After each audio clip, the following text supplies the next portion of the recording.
questões e, na sequência, quero convidar o doutor deputado Roberto de Lucena, do PV, para dar a sua contribuição também a esta casa.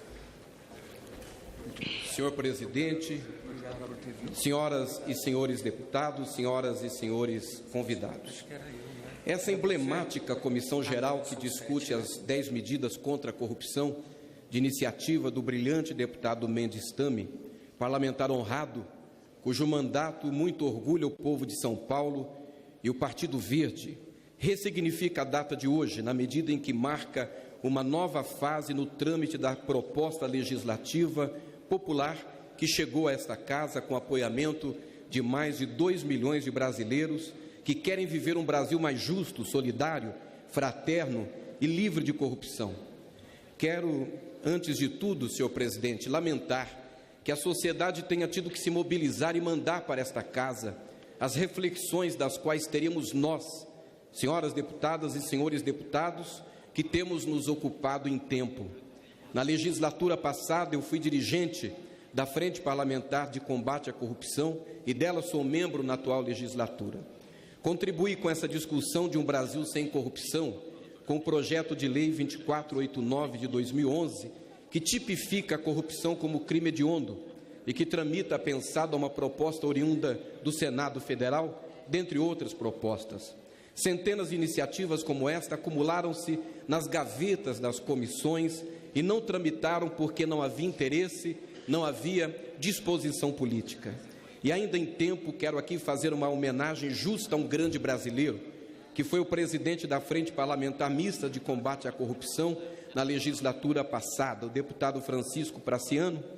Ele, repetidas vezes, viu essa tribuna, seguido por mim e por outros parlamentares, para gritar, para clamar, como uma voz que clama no deserto por celeridade à casa, a fim de que se retirassem do fundo das gavetas essas propostas de enfrentamento à corrupção. Hoje está evidente que nós estamos absolutamente corretos, estávamos absolutamente corretos na nossa percepção, nas nossas reflexões e nas nossas preocupações com o Brasil. Excelências, tivesse o Congresso Nacional deliberado sobre essa matéria 10 anos atrás, certamente o Brasil não estaria no fosso que está hoje, pagando o alto preço que paga pela nossa omissão e timidez em tratar do tema, deputado Exalci, enquanto Congresso Nacional Brasileiro. Mas o Brasil não aguenta mais. Se nós não fizermos estas reformas, a sociedade o fará. Alerto, senhor presidente, que aqueles que se dispuserem a sair das redomas para além dos muros desse palácio perceberão que o povo está num processo de rompimento com esse Congresso Nacional, que parece há muito tempo já ter rompido com o povo. O atual modelo de representatividade política está esgotado. A sociedade brasileira, senhoras e senhores deputados, sabe o que quer passar o Brasil a limpo. E nós, que somos representantes desse povo, precisamos estar ao seu lado. Precisamos romper com esses grilhões da corrupção que prendem secularmente os tornozelos da nação. Agora, a legislação é uma parte do trabalho. Felizmente, alguns movimentos do Congresso Nacional resultaram nos instrumentos que hoje nós temos, instrumentos de controle, de transparência, inclusive a própria lei de delação, a Lei 12.850 de 2013. É claro que nós precisamos aperfeiçoar a aplicação desta lei de delação, porque em alguns momentos esse instituto pode apresentar pontualmente alguns excessos e temeridade. Precisamos de cautela na aplicação, de cuidados e de algumas ponderações. No entanto, é o que temos e o que tem permitido que as investigações sobre crimes de corrupção se aprofundem como nunca antes no país. Isso se deve ao Congresso Nacional, que aprovou a lei de delação. No entanto, não é só a lei enfrenta o ato da corrupção, a consequência. Temos que enfrentar a cultura da corrupção, que é secular, crônica, sistêmica e sistemática, que atravessa gerações e está presente nos mais diversos segmentos da sociedade. Essa cultura, senhor presidente, precisa ser debelada. E um dos fatores que a alimentava era o sentimento da impunidade. Até pouco tempo atrás, não se imaginava no Brasil um empresário, banqueiro, político importante donos de grandes fortunas sendo presos por crimes de corrupção. O Brasil mudou e essa sensação de impunidade e de justiça, de que o pau que bate em Chico bate também, é um componente imprescindível para que nós enfrentemos essa cultura e a transformemos, pelo menos para salvarmos a próxima geração, que vai viver certamente um Brasil melhor, mais depurado. O Brasil está mudando, e mudando para melhor. E aqui quero homenagear um dos ícones históricos dessa mudança, a Operação Lava Jato. E quero afirmar a minha convicção de que a Lava Jato tem um dono. Ela não pertence ao Judiciário, ao Ministério Público, à Polícia Federal, a um partido político, ela pertence à sociedade brasileira.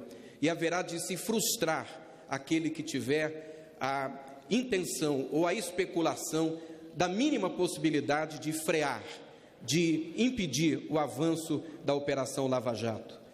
Nesse sentido, senhor presidente, quero contribuir com a lei que enfrenta o crime de corrupção, apoiando as 10 medidas. A bancada verde está absoluta e rigorosamente comprometida com a aprovação das 10 medidas. No entanto, conjuntamente queremos avançar e enfrentar a cultura da corrupção. A limpeza do Brasil não deve se restringir. É nossa compreensão ao engano de que o problema da corrupção se restringe à classe política. É um problema social, é um câncer social que nós devemos extirpar. A corrupção é o inimigo número 1 do Brasil. Ela fere o direito de todos em detrimento de alguns, saqueia os recursos do coletivo para garantir benesses a indivíduos. O Brasil quer, senhor presidente, autonomia da Polícia Federal, quer também mais transparência no Ministério Público e no Poder Judiciário, precisa de suas instituições saudáveis, fortalecidas, instrumentos de controle e transparência mais eficazes e ágeis. O Brasil quer o dinheiro do povo para o povo, aplicado em educação e segurança pública, transporte e infraestrutura. O trabalhador brasileiro que trabalha 4 dos 12 meses do ano para pagar seus impostos se cansou de ver o descaso, o desrespeito no trato com a coisa pública por aqueles que juram defender a Constituição e lutar pelos interesses do povo.